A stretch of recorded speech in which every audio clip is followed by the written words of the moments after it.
Have you ever wanted to be an 80s action star? Well, you're gonna need some 80s action gear then.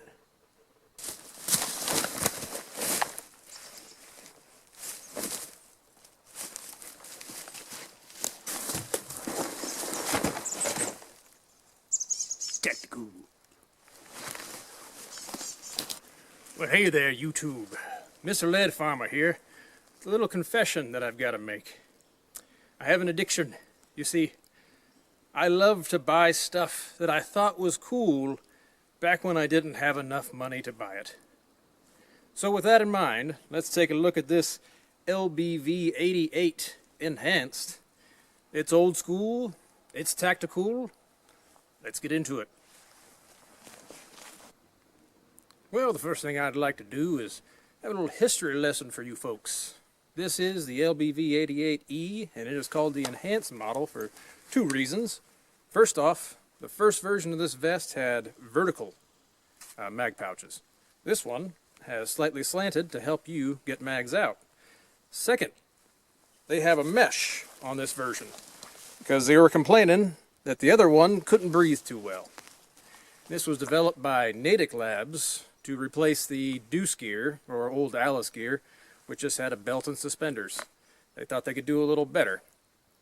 So let's get into what kind of improvisation I've done to make this a little more relevant in our modern sphere. First off, hydration carrier.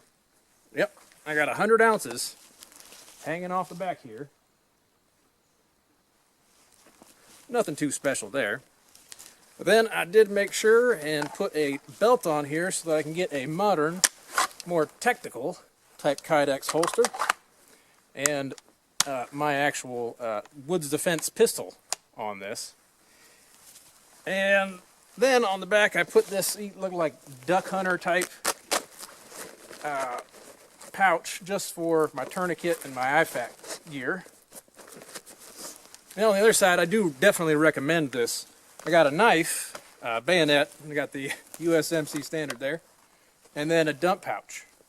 You're going to need a dump pouch when you're reloading from these pouches because there's no re-indexing into these quickly.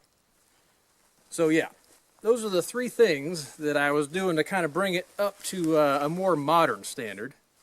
Well, let's see how this reloads and shoots and transitions in a more real-life situation.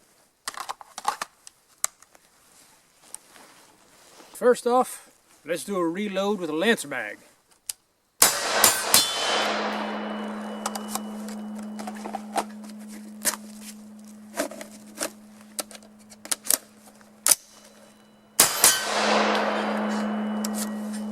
Alright, now let's cross-body for P-mag.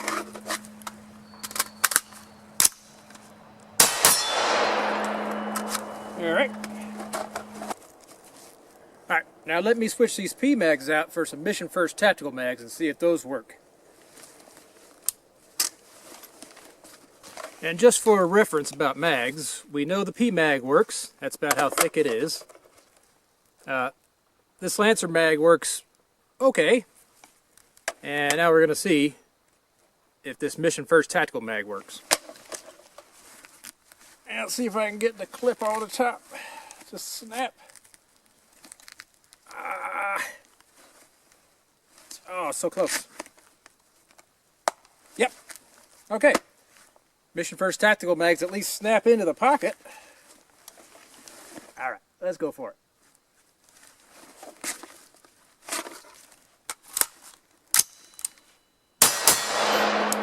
Alright, now transition to the old pistola.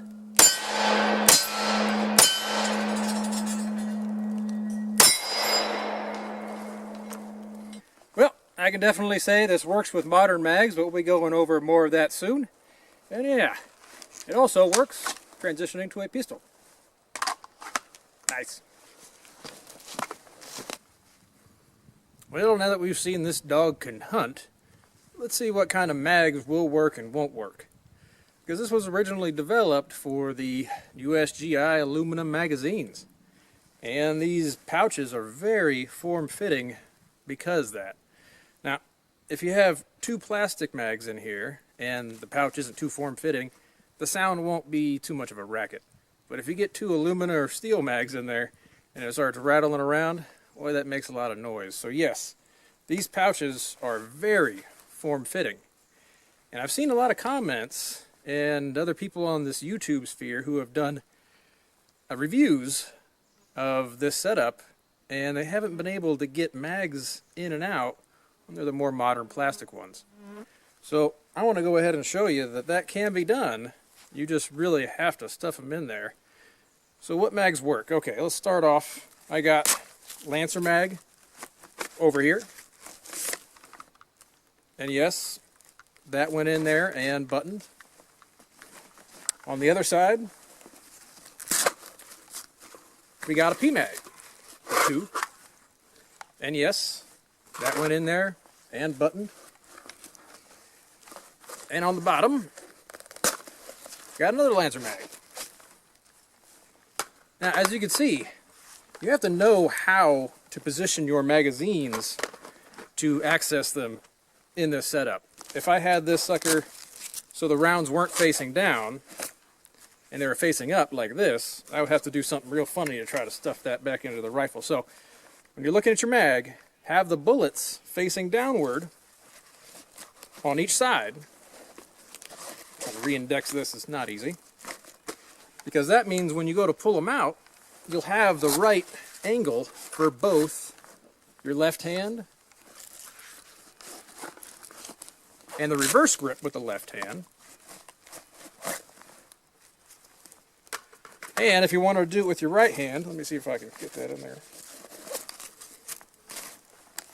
If your left hand's all tied up with something else and you got to use your right, it also works with the rounds down. So you do a reverse grip on this side when you're close, and then you do just a bottom grip on the far side. That's very important. Now, how did I get two mags in here when seemingly nobody else on YouTube can? Well, that is a little trick I'm going to teach you right now. I think most people are having the biggest problem with P mags. Well, for any of these pouches that were made back in the day, they are very form-fitting. So what I've always learned to do is put one mag in and then put the other mag in behind it and stuff that down in there. And now it will close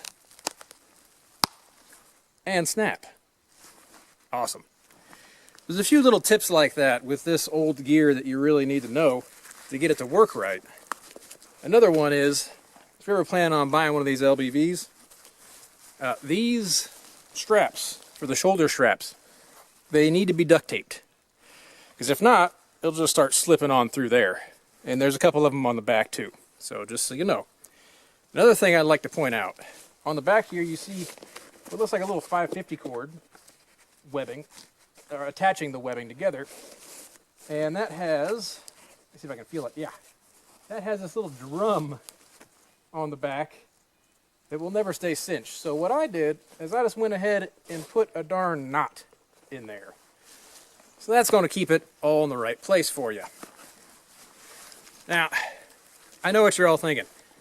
Like, how does this compare to something that's kind of in its price range in today's normal tactical gear? And for that, I've got a few chest rigs. One's a little more pricey and one's in the ballpark of this to show you guys for comparison. So let's go ahead and get into that. Alright, so one of the other chief complaints about this setup is that you're limited to 5 magazines. But you're not really limited to that, because you have a belt where you can attach all sorts of stuff, and including that would be more magazine pouches. But let's go ahead and take a look at some of the more modestly priced alternatives that are out there. This is a chest rig from Vism. Now, you can hold 2 AR mags or AK mags or anything else in each one of these pouches, which gives you a total of 6. And then you have a utility pouch on either side that can hold some stuff in it, which now you're already above how many mags you have here, and you have 2 other pouches that can hold stuff. Now this map pouch in the back, that really can't hold much because you'd be having it right up against you. So you could probably put a map in there, or something that's flat would be fine. But yeah, you're not going to be sticking a bunch of extra mags in that pouch. But yeah, so here's the thing. If you have one of these and you want to have a sidearm, now you're going to have to add a belt. Just like this. You're going to have to add a belt. So this was about 20 bucks. This is also about 20 bucks. And the next one that I would say is actually an improvement to the LBV-88 is the Arctis. Now this is their 170 model. I think it's called a, what is it, CR 170? I don't know. Either way, this is a 170 model, and it can carry 9 AR magazines, and it has 2 pretty large utility pouches with a backup, like dump pouch behind it, and a map pouch just like the Vism had. Now, the thing is, for all those features you get, it's also pretty pricey. You're going to see it about 130 bucks, and then you're going to have to ship it over here for another probably 30 bucks. So that's kind of expensive. And again, if you want to put a pistol on this, there is no place to put it, so you have to buy a belt as well. So there's a couple of modern tactical examples of what you could wear instead of this, but I actually think this has a few distinct advantages, and I'll go over them in a minute. But first, there are multiple ways to add some more mags to your setup. I already talked about it, putting some on this belt down here. That would be a good idea. Also, another idea is buying something like this bandolier. Now, this can carry 8 more mags, and you can just take this button off, clip it back on, and now you have a total of, oh man, don't make me do math, 13 mags you can have on your gear. So there's a few little things you can do to add some more mags if that's really your problem. I personally don't have a problem with 5 mags because this is more of a lightweight, maybe reconnaissance role, something where you have to move quick. You're not going to have armor on in this setup either, although you can put a vest below this. I just don't recommend it because it kind of goes against the reasoning for this vest. This vest is meant to be something you wear when you're trying to be really lightweight and really mobile. And you're going to use the earth more than anything to stop the bullets, not a big plate up in front. And that kind of ties into the advantage that this has, because when you're trying to lay flat to the ground, and I know most people are thinking, oh no, I do most of my shooting, I'm standing and deliver, I'm going to be tactical.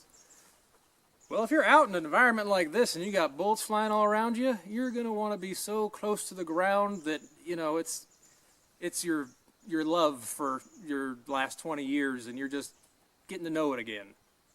Trust me, that ground is going to be your best friend. And that's where this comes in handy, because there is nothing right in front here to keep me from being very low profile to the ground. Now I want to show you guys what it looks like to have one of these chest rigs on with just some moderate cover in between me and the camera, and then throwing one of these on to see if there's any difference. Let's go ahead and take a look at that.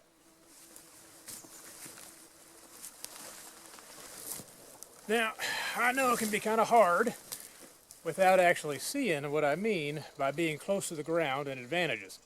You see, I got the LBV-88 on right now, and if I'm in my little position here with my very limited and modest cover, because, well, I always suggest getting really good cover, but when you get shot at, who the heck knows what's going to be around you.